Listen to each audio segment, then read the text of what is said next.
Hey everyone, and welcome back. Today we're going to be tackling a subject that impacts all of us. Yeah, affects us every day, At basically. least, right? The design of safe and healthy office buildings. It's something most people don't really think too much about. Well, until there's a problem. Exactly. So we're going to try to get ahead of those problems. And you guys sent in this article, Designing Office Buildings for Safety and Health Guideline. From HSSE WORLD. And this thing's pretty in-depth, I gotta say. It really is, yeah. And it's not just a boring list of regulations. Right. It really gets into the why behind the design choices The thinking behind those boxes you have to check. and how those choices actually affect people. The people who use these spaces every single day. So we're going to deep dive into this. Unpack all the key considerations for making a safe and healthy office environment. And it starts right from the architect's role. Which people might think is just about aesthetics. But it's so much more than that. It really is, yeah. Architects are juggling so much. It's like they need to make the building functional, but also visually appealing. Right, and also safe and healthy. Yeah, that's a tough job. It is. It's like this balancing act. And the article has this whole checklist for architects. It covers everything, like Exits and stairs, yeah, the super obvious stuff. but also the more complicated systems. Like ventilation and fire suppression. And then it gets really fascinating It goes even deeper. because it looks at those seemingly tiny design choices. And how much impact they can have. Yeah,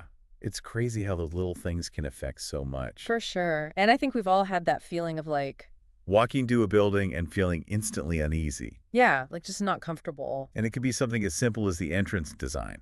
Even the concept of a transitional space. Yeah, it affects a user's experience and their sense of safety. So much, yeah. That's where the concept of defensible space comes in. Oh, tell me more about that. So it's basically using design to make people feel safer. I like it. All right. It could be things like having well-lit walkways Oh, yeah, I hate those dark ones. for clear sight lines from windows so people can see what's happening. It's like you're more aware of your surroundings. Yeah, you feel like you have more control over the situation. Right. It's like subtly saying, hey, this space is cared for. And people are watching. It kind of makes you feel like you're part of a community. Exactly. And that can actually deter crime. Because criminals don't want to mess with the community that's paying attention. It's true. They want to go where they can go unnoticed. Right. It's fascinating how you can design a building. To actually influence behavior like that. Yeah, it's like you're subtly nudging people in a certain direction. Toward safety. Exactly. And then the article also gets into those spaces we often overlook. You mean like, Common areas and support spaces. oh yeah, the not so glamorous stuff. But just as important. Essential. For a building to function well, you got to think about all the little details. Right. It's not just about making those spaces look pretty, Although that helps. but it's more about making them work well for everyone. So things like accessibility. Having enough storage. Yeah, where does all that stuff go? And even the trash disposal routes. People forget about the trash until there's a problem. It's like out of sight, out of mind. But if the trash isn't disposed of properly, It can lead to pest problems and bad odors. not good for anyone. And then the article dives into this whole thing about lighting. Which I'll admit I didn't think was that interesting at first. Me neither.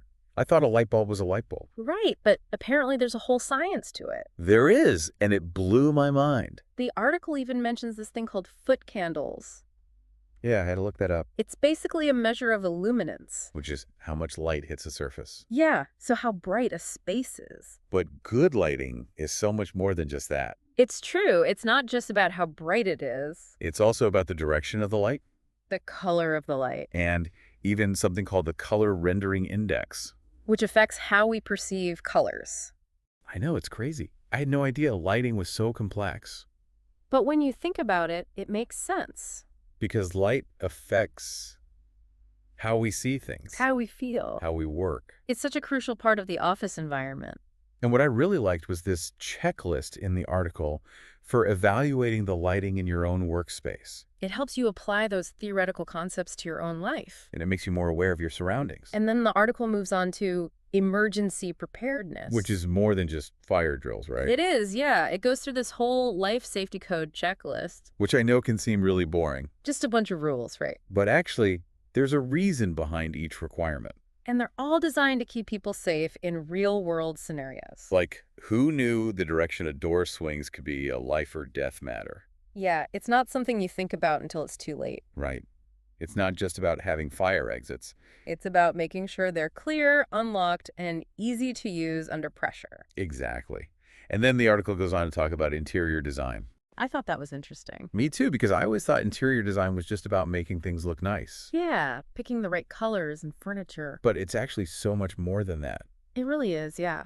It's about building in safety. Through the materials you use and the design choices you make. So choosing things like non-skid surfaces, To prevent slips and falls. covering exposed electrical circuits, So no one gets electrocuted. and using non-allergenic materials. To protect those with allergies. Right, because those things can cause serious problems. And the article also talks about accessibility for handicapped individuals. Which is so important, and it benefits everyone, really. Exactly. Inclusive design makes the space better for everyone. And then we get to furniture. And again, I never thought of furniture as a safety hazard, Me neither. but this article opened my eyes. Furniture can definitely be a hazard if it's not designed and maintained properly. Right, so you got to think about things like the stability of the chairs, The sturdiness of the desks. and even how much weight the shelves can hold. Yeah, because overloaded shelves can collapse and cause serious injuries. I remember the article had this funny picture of a broken couch. With a sign warning people not to sit on it. It was hilarious, but it also made a point. Even something as simple as a couch can become a liability issue. If it's not properly maintained, So it's not just about designing things, right? it's also about making sure they stay that way. Through regular inspections and maintenance, And that leads perfectly into the final section of the article, which is all about contractor safety. because hiring someone who can do the job is only half the battle. Right. You also need to make sure they can do it safely, The article outlines this whole pre-qualification process, where you evaluate a contractor's safety record their EMR, OSHA violations. and their overall commitment to safety practices. You got to do your research, And the article gives you specific questions to ask potential contractors which I thought was super helpful. because it empowers you to make informed decisions. Decisions that prioritize safety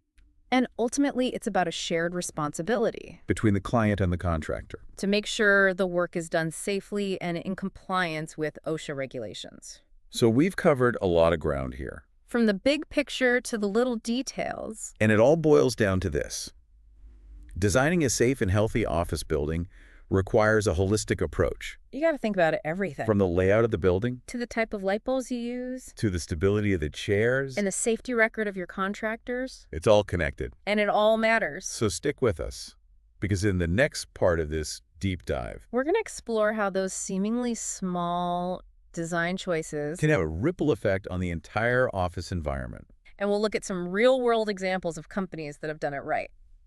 So stay tuned. All right, we're back and ready to keep exploring these little design choices. And how they can ripple out and impact the whole office environment. You know, one thing that really stood out to me in this article was the whole discussion about exits and entries. Entrances and exits. Yeah, it's more than just having enough doors. Right. Absolutely. It's about how those entries and exits are designed. You know, and the article specifically mentions transitional spaces at entrances. Yeah, those are so important. Almost like a buffer zone, right? Exactly. It's like a space where you can mentally shift gears. From the outside world to the work mindset. Yeah.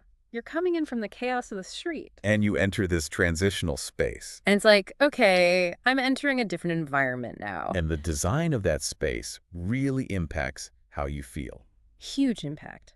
A well-designed entrance makes you feel welcome, Secure. but a poorly designed one can feel chaotic and even unsafe. Yeah, you just want to get out of there. Exactly. And that's where the concept of defensible space comes in again. Oh, tell me more about how that applies to entrances. So think about things like clear sight lines from the entrance. So you can see what's happening both inside and outside. Exactly. You don't want any hidden corners where someone could be lurking. And good lighting is crucial, Absolutely. A well-lit entrance deters crime. because criminals don't want to be seen. And it also makes people feel safer. Because you can see what's going on around you. And then once you're inside, the design of the corridors can also impact how you feel. Corridors. I never really thought about those as being important. Well, think about it. Corridors are the arteries of the building. They connect everything. And if they're not designed well, it can impact the flow of people and materials. Oh, I see what you mean. So what should we be thinking about when designing corridors? Well, width is important, You don't want them to be too narrow. especially if you're moving furniture or equipment. Yeah, you don't want people bumping into each other. And lighting is crucial too. You don't want those dark, dingy corridors. It can feel creepy And it can also be a safety hazard. because you can't see where you're going. And then the article also mentions something really interesting. Using design elements to break up long, monotonous stretches of corridor. Oh, that's a great idea. Yeah. I've been in those buildings where the corridors seem to go on forever It can be really disorienting, and depressing. but you can use things like artwork or changes in lighting to break up those long stretches. It makes the space more visually interesting, And it can also help people orient themselves. so they know where they are in the building. And then, of course, we have to talk about stairs and stairwells. Those are essential, especially in emergencies. Absolutely. But the article goes beyond just having stairs. What else is there to consider? Well, the width of the stairs is important, You need enough space for people to go up and down comfortably, especially during an evacuation, and the handrails need to be the right height. so everyone can reach them. And then there's something I never would have thought about, What's that? the variation in riser height. Oh, yeah. That's a subtle detail, but it can make a big difference. You mean the height of each step, Exactly. If there's too much variation, it can cause people to trip, especially if they're in a hurry. or if it's dark. Right. And then the article also emphasizes having doors that swing in the direction of egress. That's crucial for a quick and safe evacuation. Imagine a crowd of people trying to push open a door that swings inward. You would be a disaster. So the doors need to swing outward to allow for a smooth flow of people. Exactly. Every second counts in an emergency. And then let's talk about elevators. Elevators. I know, they seem pretty We straightforward. go up and down. But the article actually has some interesting points about elevator design. Oh, yeah. Like what? Well, for one thing, it mentions that elevators should be located within sight of the manager's office or security station, That makes sense for security reasons. and also to monitor for any malfunction. Right. Because if an elevator gets stuck, you want someone to know about it. And then the article also talks about having adequate space in front of elevators, To prevent overcrowding and bottlenecks? especially during peak hours. Yeah, you don't want people crammed into that small space. It can be really claustrophobic. And then the article moves on to support and service areas, Those are the spaces that most people don't even think about, like the janitor's closet and the electrical room. but they're crucial for the building to function properly. And they need to be designed with safety and efficiency in mind. So what are some things to consider when designing these spaces? Well, accessibility is important, You need to make sure that maintenance workers can easily access all the equipment, and there needs to be enough space to store all the supplies and tools, and ventilation is important too. especially in areas where there are chemicals or fumes. Right. You don't want those things building up and causing problems. And then, of course, there's the issue of trash disposal. Which we talked about earlier, A well-designed trash disposal system can prevent a lot of problems like pest infestations and bad odors. and can also make the job of the cleaning staff easier and safer. Now, let's talk about a topic that's near and dear to my heart. Oh. What's that? Lighting. Lighting. Always important. It can make or break a space. I completely agree. And the article goes into the nitty-gritty of lighting design. The science of it all. Yeah, it talks about things like illuminance, color temperature, and color rendering index. Those are all important factors to consider. And it can be a bit overwhelming if you're not familiar with those terms. So let's break it down a bit. Okay, first up, illuminance. Remind me what that is again. Illuminance is basically the amount of light that falls on a surface. And we measure it in foot candles, right?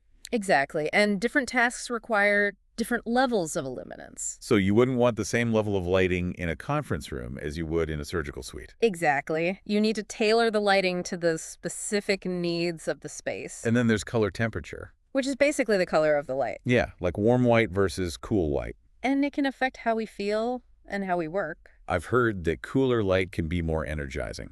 While warmer light can be more relaxing. So you'd want cooler light in a workspace where you need people to be alert. And warmer light in a break room where you want people to relax. And then there's this thing called the color rendering index.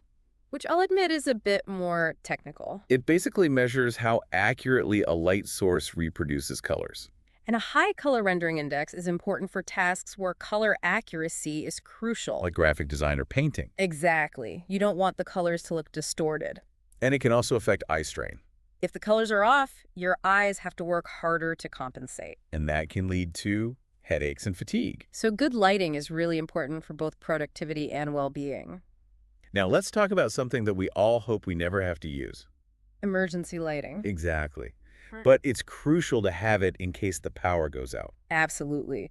And the article talks about how emergency lighting needs to be more than just a dim bulb in the corner. It needs to provide enough light so people can safely evacuate, And it needs to last for a certain amount of time. so you're not fumbling around in the dark. And it also needs to be regularly tested to make sure it's working properly. Because you don't want to find out that it's not working when you actually need it. Okay, now let's move on to something that's often overlooked. Indoor air quality, Exactly. It's something we don't really think about until there's a problem. like when the office starts to smell musty. Or when people start complaining of headaches. But good indoor air quality is essential for a healthy work environment. And the article talks about how to achieve that through proper ventilation, temperature control, and humidity control. Ventilation is key, right? It is. You need to bring in fresh air from outside, And remove stale air and pollutants from inside. and you need to make sure the system is properly maintained. So it's not just about having a fancy HVAC system. It's about making sure it's working effectively. And then temperature control is important too, You don't want the office to be too hot or too cold. because that can affect people's comfort and productivity. And humidity control is important as well. Too much humidity can lead to mold growth. And too little humidity can dry out your skin and sinuses. So it's all about finding the right balance. And making sure the HVAC system can maintain that balance. Now let's talk about security. Security is a big one these days. It is. And the article emphasizes the importance of designing buildings that are both physically secure and psychologically reassuring. What does that mean, psychologically reassuring? It means creating an environment where people feel safe and comfortable. So it's not just about locks and cameras. It's also about things like clear sight lines, good lighting, and a sense of community. Those things can make a big difference in how people feel about a space. Because if you feel safe, you're more likely to relax and be productive. And you're less likely to be a target for crime, And then the article goes on to talk about fire safety design. which is obviously crucial. Absolutely. And the article breaks down the life safety code. Which is basically a set of standards for fire safety in buildings. And it covers a wide range of topics. From the number and placement of exits to the type of fire extinguishers required. It's all designed to prevent fires and ensure that people can evacuate safely in case of an emergency.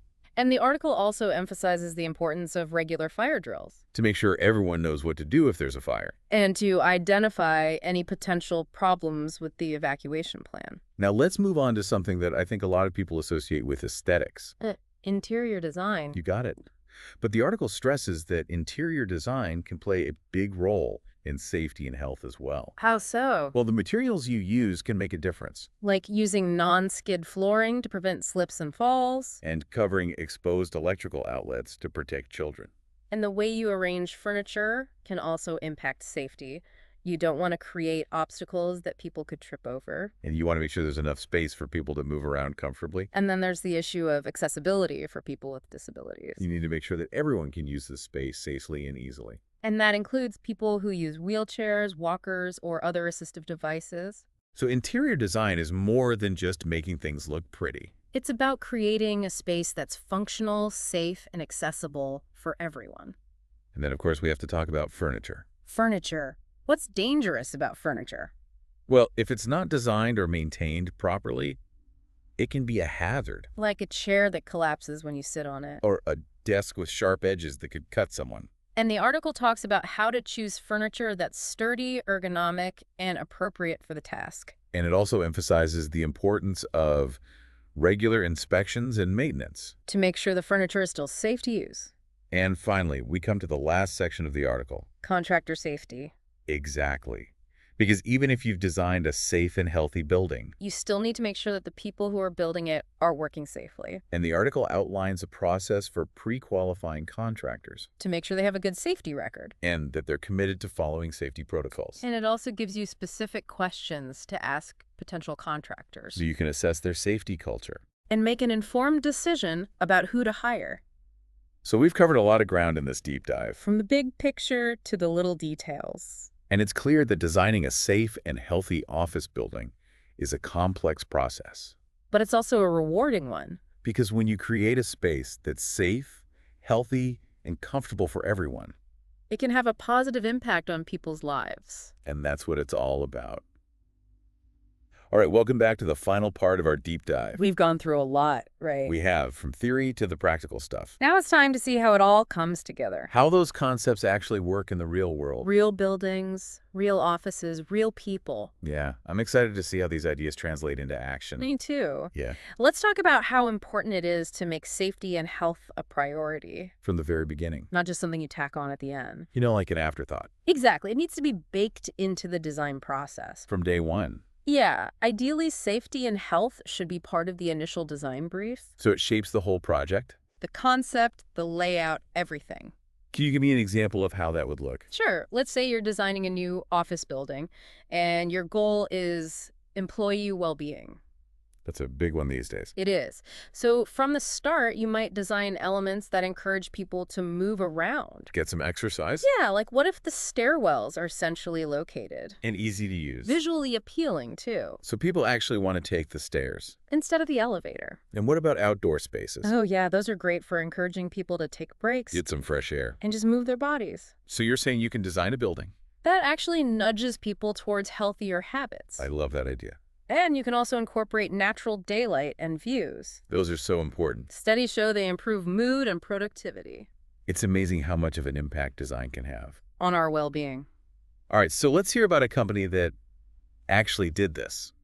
Put these ideas into practice. Yeah, a real-world example. So this company was moving into a new headquarters, New space, fresh start. and they were really committed to employee wellness. That's great. And they worked closely with their architects and designers. To make sure the space reflected their values. Exactly. So what did they do? Well, for one thing, they installed adjustable workstations So people could customize their workspace. to fit their body and their working style. That's so important for ergonomic. And they also created a variety of spaces for different types of work. Like quiet zones and collaborative areas. So people had choices about where and how they worked. I like that flexibility. And of course, they paid attention to lighting. Natural daylight whenever possible. And artificial lighting that was designed to be comfortable and visually appealing.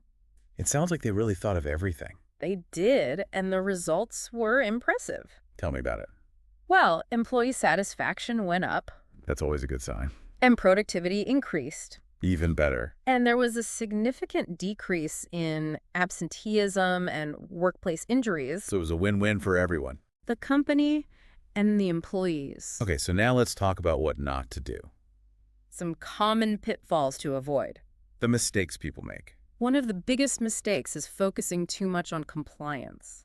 You mean just checking the boxes? Exactly. Without really thinking about the bigger picture? Yeah, it's important to go beyond the minimum requirements, Think about how you can actually enhance safety and well-being. not just meet the bare minimum. That makes sense. And another mistake is overlooking user feedback. You got to involve the people who are actually going to be using the space. Right, get their input during the design process. Find out what they need. What works for them, what doesn't. Because they're the ones who are going to be living in this space day after day.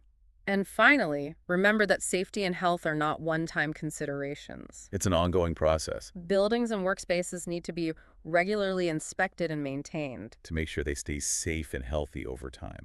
Yeah. So as we wrap up this deep dive, what are the key takeaways for our listeners? Well, designing for safety and health is about so much more than rules and regulations. It's about creating a space that supports people and enhances their well-being. A space that makes them feel valued. And it's about taking a holistic approach Involving the users in the design process. and making safety and health a priority from the very beginning. Absolutely. Well, this has been an incredible deep dive. It's been a pleasure talking about this with you. Thanks for joining us, everyone. Remember, even small changes can make a big difference. Start by looking at your own workspace. And see what you can do to make it a little safer and healthier today. Thanks for listening.